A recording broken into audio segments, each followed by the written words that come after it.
Hello Internet, I'm Apples the Hero here with the first look at the new goddess, the Morrigan. The Morrigan is the first of a lot of things, most notable of which being the fact that the name is two words rather than one. Every other god, except Amazon Cab, Habwash, Habwa, there's lots of them actually, but it's the first one with the as the word. That card though looks really cool. The one thing that it actually is, first off, is a Celtic god. First of that. Also, the first to be labelled as very hard. All the other ones are easy, average, or hard. No, this one is very hard. I have to have a see if that's true when I'm actually looking at it. I'm actually going to look in depth at everything this time rather than just my usual first look where I just go into a game and dick around with the abilities. So let's start looking at stats. It's a bit of an odd thing to look into to start with, but it's always worth looking at. So movement speed is about average, attack speed is fairly low, but is still a mage, so it's not that surprising. That's pretty standard. The hit progression there, I have to get back to that because that ties in with their passive, which is kind of like Noir's passive in the way that it works, but only kind of. Everything else is pretty standard. Stats are pretty average, basically. Just average. So let's go into abilities. Passive. It has a basic attack stim. Also, note how it's still got the ability. This is probably the most unpolished PTS patch they've put out. They left those in, and as far as I've heard, the new Clash map, they haven't put a victory screen on it, so it just kicks you straight back to the lobby when you win or lose, which is funny. But every 3 attacks, she fires an AoE. A small AoE, it's got a radius of 10, which doesn't sound like much unless you're familiar with Smite, but that makes it like smaller than Hell's 1 explosion. But a similar sort of radius to Ullr's 3, I think.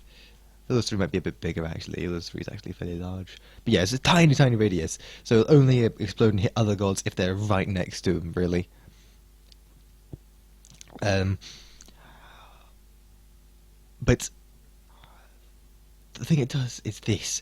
Over the next 3 seconds, they take 9% of their maximum HP as damage. That's quite a lot. To give some comparison here, Thanatos' 1 does 10% of the max HP as damage when it hits, and that makes it one of the strongest base damages in the game. And one of the reasons why Thanatos can do anything, because he can throw his scythe early on and chunk off like 2/3 or even 3/4 of someone's health if they haven't got any defense, because it chunks off that 10% of max HP. The Morrigan does a little bit less than that on auto attacks. That's insane, and it's over 3 seconds, so it's not going to be as noticeable, but the interesting thing on this is it's treated as basic attack damage.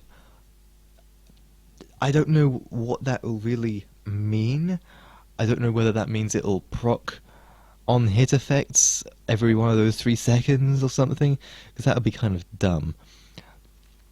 But it definitely won't proc ability damage effects, so if you wanted to put a Soul Reaver on to make this damage even higher, it wouldn't work.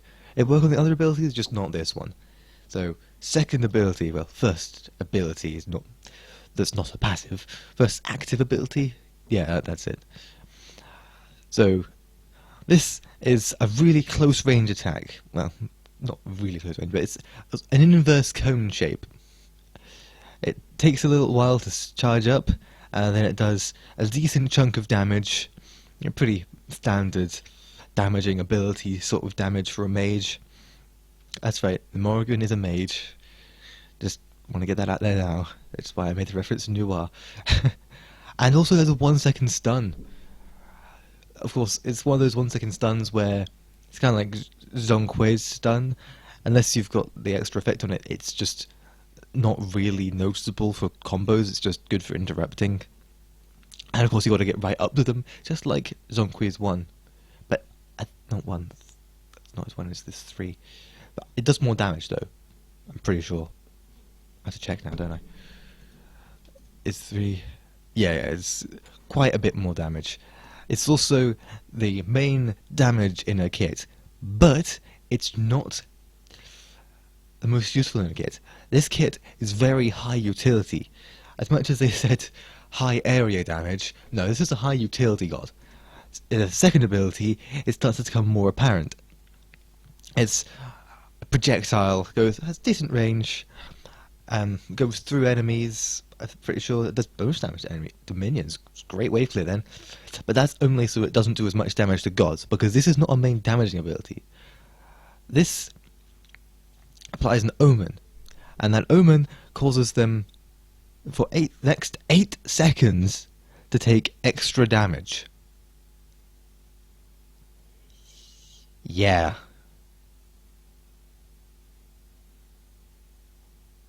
But only the next time they hit. And that next hit puts this up to about average damage.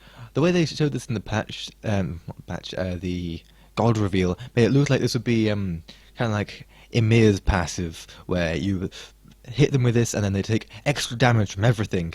No, it's just next time they get hit by an ability, they kick up the rest of the ability's damage. So it's not as useful as it seems at first. It's good for damage though. It does a little bit more damage than this by 20 points. Unless you're clearing minions, in which case it's worse than this, but it goes through minions. If you don't want to try clearing minions with this, you can't hit them all. It's not got enough range. This one is your wave clear. And you're probably going to play her in mids, because she's pretty good at mid. Now, the one everyone's getting all hyped up about is actually her ult. But the other one everyone's getting all hyped up about is the 3, Confusion. Yet another stealth ability in the game, because apparently we don't have enough of those. This 3 is basically LOKI. You get to become LOKI for up to 8 seconds. And when I say that, I mean she turns invisible and throws out a decoy at the same time.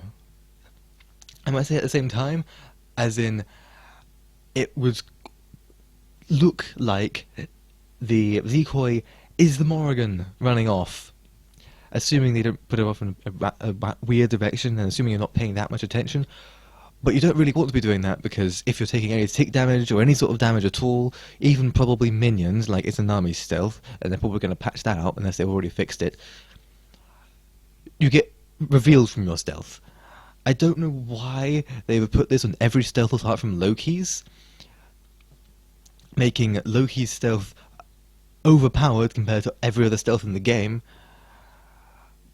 And besides that, Loki's stealth isn't even all that strong. There are plenty of ways to counter it. Mystical Mail, for instance, basically just reveals his location whenever it gets anywhere near close enough to deal damage to you. It's weird. Anyway, you get the movement speed boost, which is scaling. Kind of makes sense. Again, it's a lot like Loki's 1, except you don't get the ridiculous damage on impact, and it also summons a decent decoy immediately. Now that decoy will disappear as soon as it takes damage, and it won't deal any damage itself. This is not a damaging ability, it's entirely utility, but its utility is great. This sort of utility makes the Morrigan possible as a jungler, because you can throw a 3 into the lane and then run after it, invis, and they'll try and attack the decoy, or they'll just run away. But if you're going around the other way, and also because of that movement speed boost, you're going to get them anyway, and they won't know where you are. At least, that's what they were intending with this ability. I don't know how it's actually going to work out, because in reality, when you're dealing with invises, a decoy like that, especially when everyone knows it's a decoy in their kit, there's something to be careful of, unless they're just stupid, it's just going to be the signal, retreat now, the Morrigan is coming here to kill you. Anyway, her ultimate, as I said, the biggest hype of this, it's got a fixed duration. Personally, I think they should have had the duration increase as time goes on, like Fafnir's ult. But unlike Fafnir's ult, she transforms into any other god from the current game, from the current matches in. So, if there happens to be a Loki on the team, sure, she turns into Loki, and just can do Loki things. It makes counter picks a real pain in the ass, because it means that you've got to make sure, if you're playing against the Morrigan in a ranked game, that your entire team is about equal in terms of strength, rather than having one hyper carry, because the Morrigan is just going to copy that hyper carry and deal lots of damage, or whatever's needed for the fight. Because of this ability, the Morrigan could, well, you could use up her entire kit and then just transform into the tank, and then you've got 5 more CCs. It's going to be a really interesting ability to see how it goes out in game, and it'll change the effects of the game in every single different match, making it one of the most interesting abilities in the game, and probably one of the reasons why they put this god as very hard. So, yeah. Autos, you can probably build auto base, but I wouldn't recommend it.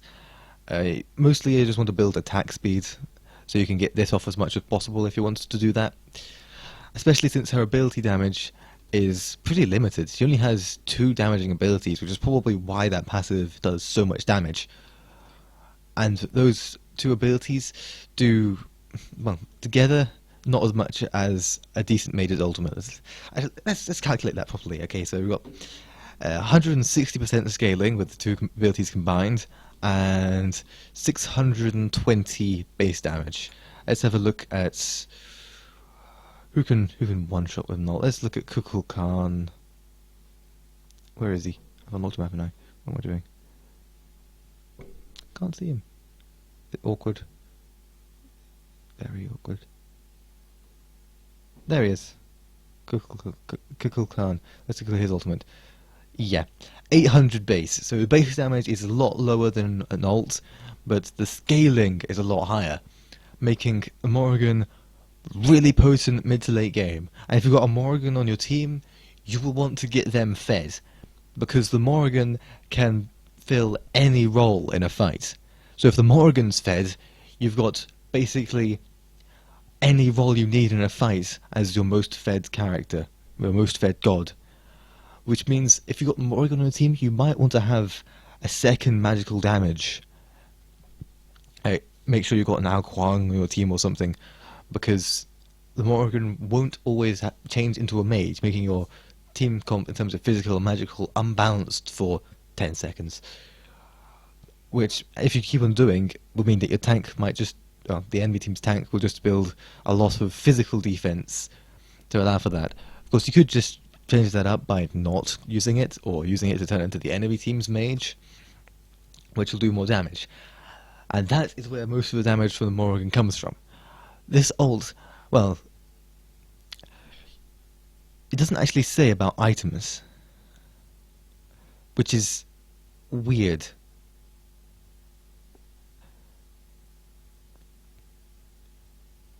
Just really weird.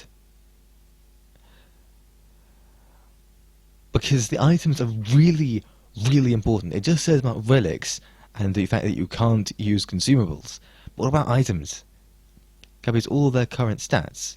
So does it just copy the stats they have and not the items they have? Because that makes a big difference. If you've got something like an Ao Kuang, for example, and the Ao Kuang has his Poly and his Soul Reaver, and you use Changeling, do you get the Soul Reaver and Poly passive? Because if not, you're going to have a hard time using that Ao Kuang transformation well.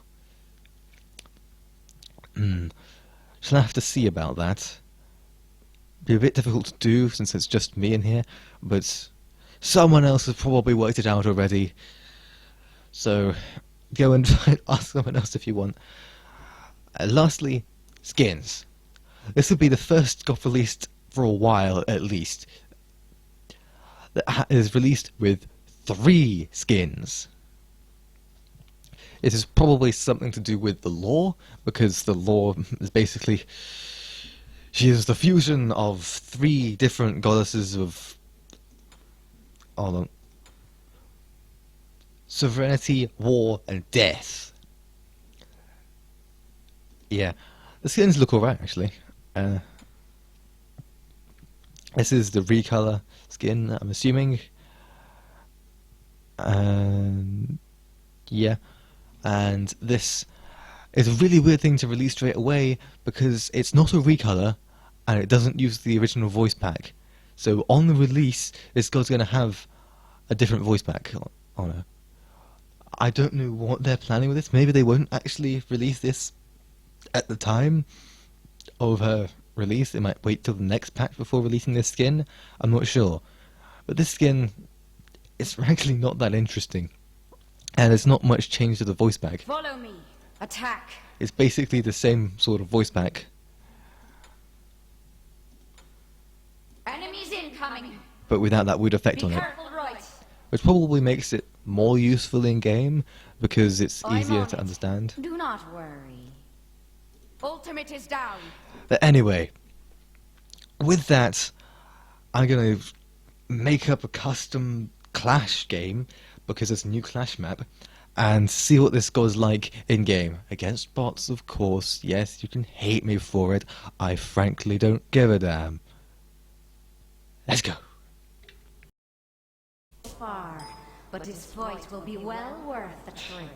Alright, I gave up on trying to get her in Clash. It just wasn't going to happen. So, let's have a look at this. Probably want to level 2 first, since it's the wave clear. It's not the most damage, the 1 is the most damage. Wait, no, the 2 is more damage by 20 points. Idiot. But only if you proc it. And no, on wave actually, the 1 will be the most damage, but it's still the wave clear. It's still the wave clear. Alright, starting, I would definitely go Soulstone. And go for the normal thing where you go get this, and then go into all the pots, so you get all the sustain. Relics, what relics are good on her? Sprint's probably pretty good. Sunder's probably pretty cool for the extra damage, especially if you sunder someone before transforming into a warrior or something to get that extra pen. Blink might work, but you don't really need it. Hog is probably going to be pretty useful, very useful actually. Since you've got an invis, you can invis, run up to someone, hog them to stun them, and then do all your best damage, or you can use your invis to go in and try and steal an objective. With Hog, useful item, Curse and Purian Sanctuary, usual stuff that work pretty well. Scout, nobody gets Scout, but if you wanted to get Scout will work on there because, once again, he's got an invisibility, it just works. So after shoes, which boots would you want to go into? If you want to go into one of these boots, no, you don't. So you want to go cooldown, or do you want to go pen? Well, that depends. If you want to have decent damage and wave clear from her abilities, then you'll want to go for pen boots and build some more damage. But since you probably want to use her ultimate the most, you probably want to max out your cooldowns early on as possible. So go into Shoes of the Focus, and I wouldn't even stack on her if you want to do this. Just go straight into Chronos Pendant after that, and then probably Pythagorean's Piece. There's not really anything else that does damage. You could get a Ritual Dagger for the extra movement speed, but go for Pythagorean's on top of that, and then you get all the cooldown. So what leveling order do you want to do? Well, if you need the wave clear, definitely prioritize with 2. Once you've got enough wave clear though, then start putting all the levels into the ult. You could put level into the 3, but 4 seconds and 20% movement speed is pretty much all you need if you want to actually use her like that. Especially if you want to use her more for her ult. The one, again, only useful if you want to do damage on gods. You don't want to use the 1 for wave clear. You definitely want to use the 2 for wave clear. So let's clear a wave with the 2.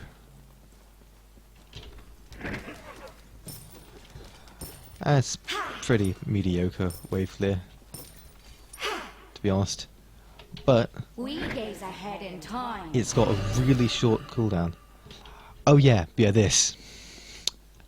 This is a pretty cool ability. Look at it. Your future looks bleak. It's fun. Fun. Let me just put these on quick casting. Of course, since it's not on a real game or even a custom match, I can't really show off her ult all that much. I can just use it to go into Ra. And of course, Ra doesn't have any items because of the match it is. But with cooldowns... Ooh, that explosion is pretty nice. So it's large enough to do that. Alright. And... Okay, so it explodes in an AoE and does that. Cool. I thought it was just an AoE. No, just does the bonus effect in AoE. No, all of it's in AoE. Right. Now the 3. You get this little round target, which I think has a radius of 10. And you throw it off in the direction you want to go, and boom, invis, and you're running faster than it too.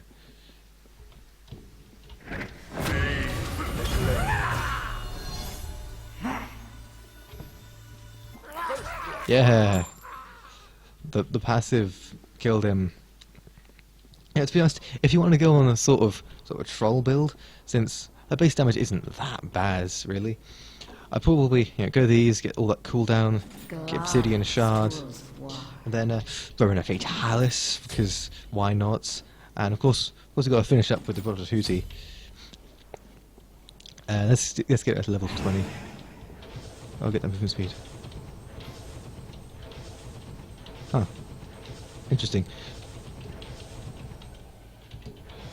Yeah, her base movement speed isn't all that high. In fact, you might not even want to get boots on her because of the way she works. Let's back to all the abilities. Alright. So this is the little thing that comes up. You can move around and use other abilities while the screen's up, but it'll close the menu. So let's... Yeah, it's...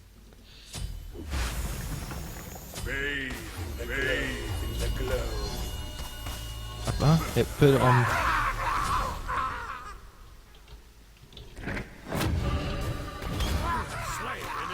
Interesting. That's really interesting. So yeah, it didn't... It copied all of his stats, yep.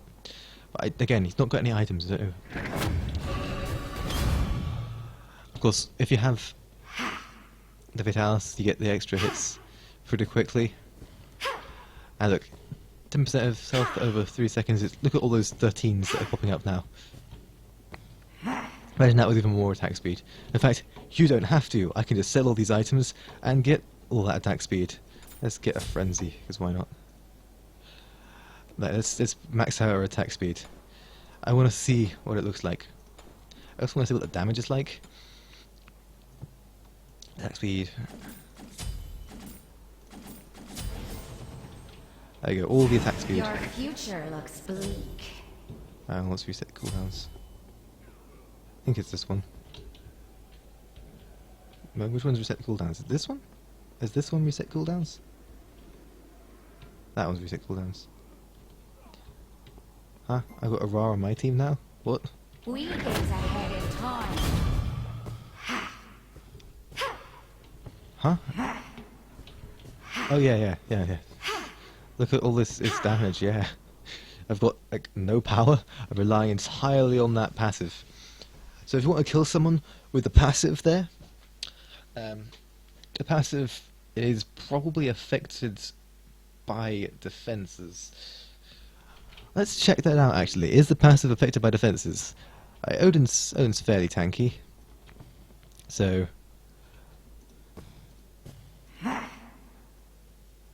where's my passive? There it is.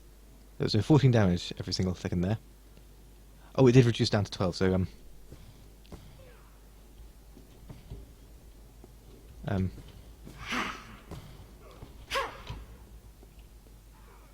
14, 14, 12. This is difficult. I have to hit one of them with two of them, and the other one with one. Okay. So I don't get the pen from that. Yeah, it is affected by pen. That's interesting. So it's affected by defenses, sorry. Of course, it doesn't count as ability damage. Okay, this guy's on my team now. What is with that timer up there? There's a constant 5-second timer. What the heck is that 5-second timer? I am confused. Ooh, movement speed. So fast. Okay, look at this far off my team. I think that's the one I have to do for that. That is a pretty long invis. This is actually a long ability.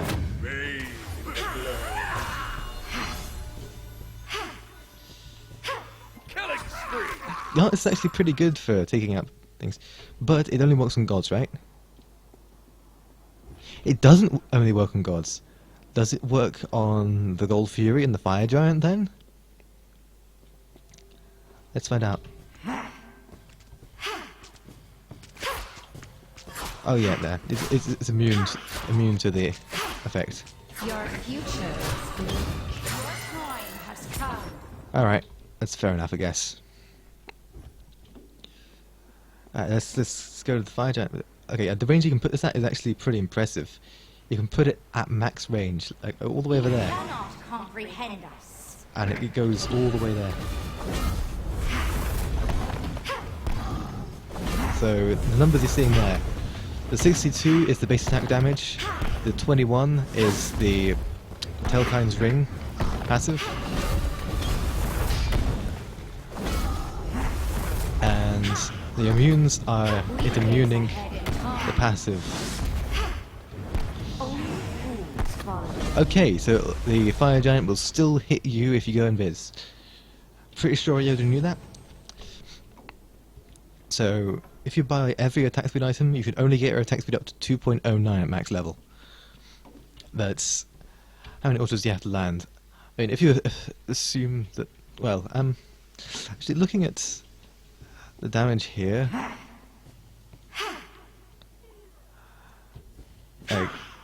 that's triggering every second, right? Yeah, every second. He's got like really no health. Let's do it on a high health target. Like this over here, who is comparatively high health. That's hitting for 44 every second. So, with the full attack speed build, the passive is hitting for 1.5 times the amount of damage the autos are hitting. So, read some quick calculations here. So it's 1.5 times over 2 seconds, so with, call it attack speed of 2.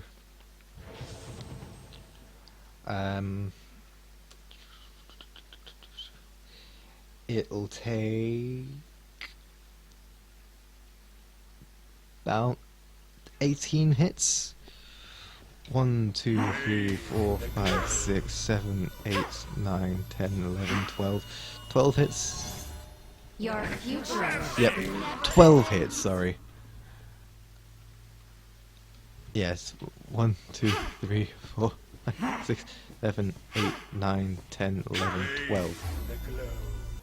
12 hits and it's a guaranteed kill. On that rail with no defense. Can't test it on a character with defense because they removed the custom game mode. Oh, let's transform now into Ra. This battle will be decided by us. Unstoppable! Bathe in the glow. Okay, so when the ult runs out, it's basically the same as the god you transformed into Giant, which means that anything that would get removed when the god dies, so if you transform into Skadi, Cold Oil will disappear. If you transform into Noir, Not sure if the minis disappear. If you transform into Artemis and ult, the ball will disappear if you die. If you it runs out. Gaze ahead in time.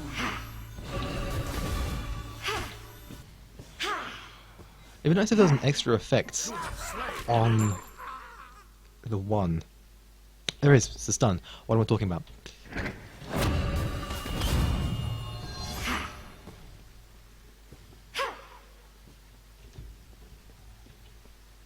You cannot So comprehend. you can do this. That's fun, right? Let's put a decent build on it now. Let's get rid of this shitty attack speed build. Wait, can you buy and sell from anywhere on the map in this? No. Yes? No. Okay, you can sell and buy from anywhere on this training map. I didn't know that. There's a lot about this map I don't know. Alright, later in the game, I would actually suggest selling boots because of how good the 3 is, and because of the fact that your ult will just copy the stats of anyone you copy, including movement speed. So, if you want to attack someone, you invis, get right up close and personal, and use your kit on them. And if you wanted to ult, you don't have to care about your built-in movement speed. So, I wouldn't even go into Shoes of the Magi first. I'd go and rush Chronos Never Pendant. have too many weapons. And because you're caring so much about your ult, you might as well throw some defense in there. And there's some more defense in there. And why not throw a Warlock Sash in there? And Obsidian Shards. And a Roller de Hootie. So you got the 3, there's that. Okay, so you can use that while invis. I don't know whether these things will be visible. Okay, so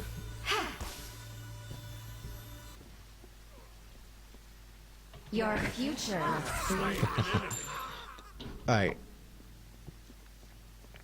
So obviously that Ra has no items built, but I'm assuming it'll take any of the items that the target god has and use those. Oh fuck, I reset myself. No! Ah. Granted there was one that took you straight to level 20. Like, who honestly uses this to go to a level other than 20? Sorry, move the mic a bit. Ah, come on. Alright, so with this build I got here, it overcaps on cooldowns, but this is, I guess, more of a support build or a solo lane build. I don't know why you would use this build, but with this build,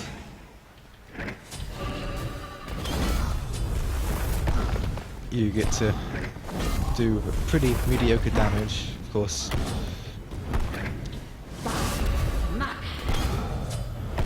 But you don't take much damage.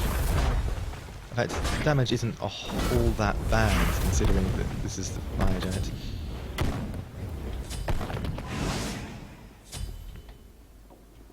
Huh. This thing just took damage and didn't die. Yeah, it shouldn't have done that. It should have died instantly. Okay, definitely cannot take Fire Giant with this build. While still as a Morrigan. We gaze ahead in time. This is honestly the sort of thing I'd actually build. I wouldn't necessarily recommend building this yourself, because frankly it's a pretty bad build for a mid. I don't know where you would build this even, because of all the defense. But I honestly wouldn't build boots in this code. Though, to be honest, I would get this, Glorious tools. and because as much as it says high area damage, the only area damage, higher damage part is this, and how many gods are you really going to get with this? You're not going to get a lot of gods with this, are you? So I'm guessing there's nothing which auto-fills your stacks. Unless this does or something. No, that doesn't. I know this won't. That's annoying, have to manually stack. Ah, feels so slow. But damage is pretty high. I don't even have to do this to get max power. Let's just How mystic.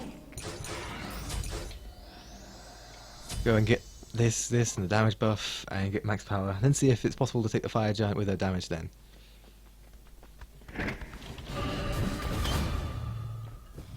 That's a smaller radius than I thought.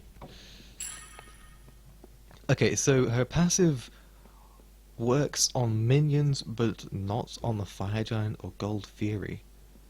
Is it because there's not enough pen? And it's such a small amount of damage that it's immune that way? I'm confused. Your future looks bleak.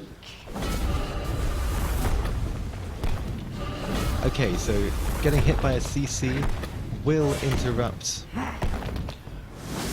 her We gaze charged ahead up in time. one. Okay, it's impossible to do this without getting hit by those because of the lack of movement speed, Time has come. but with that much power it doesn't really matter. Look how overcapped the Pain power makes us is. feel alive. Like, I'm pretty sure you don't actually get... Huh. So you can overcap on power and still get all of the extra effects. Okay, that's weird. So, with all this power, you can You do cannot that. comprehend us. Bah. That's a one-shot. This feeling. You can do this in a better way. Look how much cooldown there is, though. With more cooldown, these will be up by the time you can go on like a killing spree with more cooldown. You know, let's get more cooldown. Let's sell.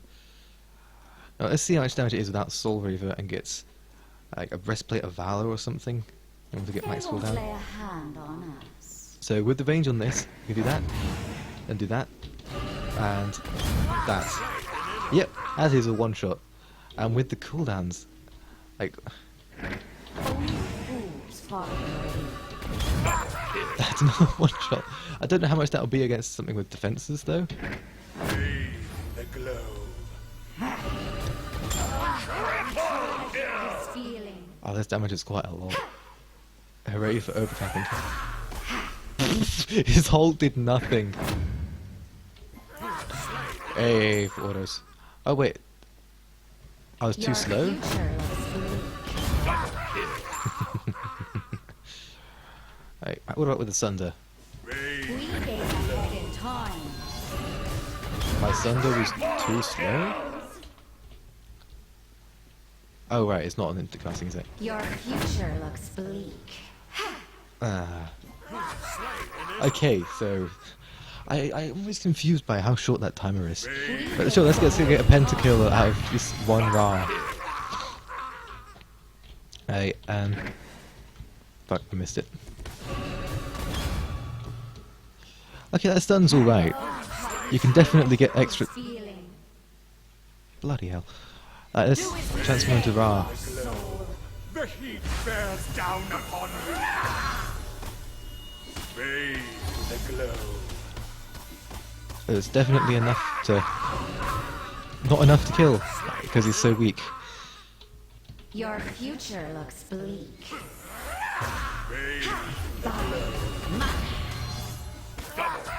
Alright, that sounds as a double, right? Okay.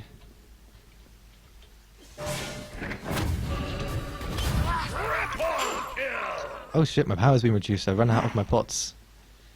No wonder it's not killing anymore. We gaze ahead in time. Okay, so if you think this skill doesn't do enough damage with her abilities, Your future late looks game bleak. against squishies, you can almost definitely do that.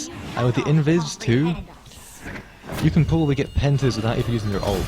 I mean, obviously this is just a bot with no defenses and no damage. We gaze ahead Like, if they in had the time. damage, I would be dead already. But hey, I can't get enough damage with him himself Bathe the glow. to actually kill while in the ult.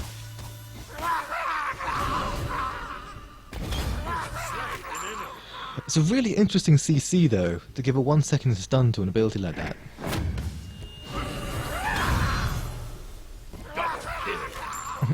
I was usually just tapping F to get that Thunder The Snipe. pain makes us feel alive. This bot's too stupid to do that. Hey, Thunder Snipes. He can't kill me though, so it's fine.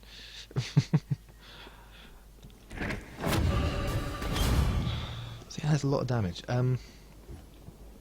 Okay, let's have a look at how much damage that would do to another Morrigan. Let's just do calculations only for this, since I haven't got anything else. Okay, I've obviously not got any defense in magical, so that's fine. Right, so 30 magical protections. That's nothing, isn't it? Reduce that by obsidian shard, and it goes down to 20. It's not a massive difference, but the calculation is 100 over 100 plus protections. So 100 over 120. That's 1 over 1.2. I can't be asked to actually calculate that. So let's just use that number, kind of, I guess. Actually, how much is that number? It's pretty small. It's like 95% or something. The damage ends up being anyway. So against another Morrigan, you can practically disregard the defenses. So the 2 and the 3, the 2 and the 1, sorry. So the 2 is 320 plus. Well, actually, let's leave out the scale damage. So it's 620 base plus 160% of the magical power. So it's 547 times 2, which is 1094. Under that, the base is 1713, I think, something like that. Yeah, so it's more or less enough to do that with one auto to kill that Ra. With no defenses. But bear in mind, this isn't max power, so let's go get those pots back up. Spellbound. Okay, and now that's a pretty big increase. This is maxed out power, capped power. So it's 729 times 2. That's 1458. So yeah, that's a 2-shot. So with Morrigan, you can go and do that, and Your then future looks blue. do that, and that's killed. That's a kill, just like that. Obviously, there are other mages which can get killed a lot faster, like Hebo, who's just basically it's the same as just going, you're dead. If it's Hebo, Habois, I think it's actually. So it's not like you can't do damage with this god, especially with her 3 for utility. If it wasn't for her 3, We gaze ahead in time. she would be a lot weaker. But definitely capable of taking the Fire Giant with capped out power. Which is, to be honest, not a difficult thing to do by any god. At all. Celebrate each. You cannot comprehend. Especially if you're like an ADC and you've got lifesteal. Anyway, that's all I got for this first look at the Morrigan. It's a really long video, I know, but if you stick it out this far, if you stick it out this far, well, I know nobody uses my chat, but type potatoes into the chat, just so I know if anyone's actually bothered or watched the whole video. And as always, I'll see you in the next video.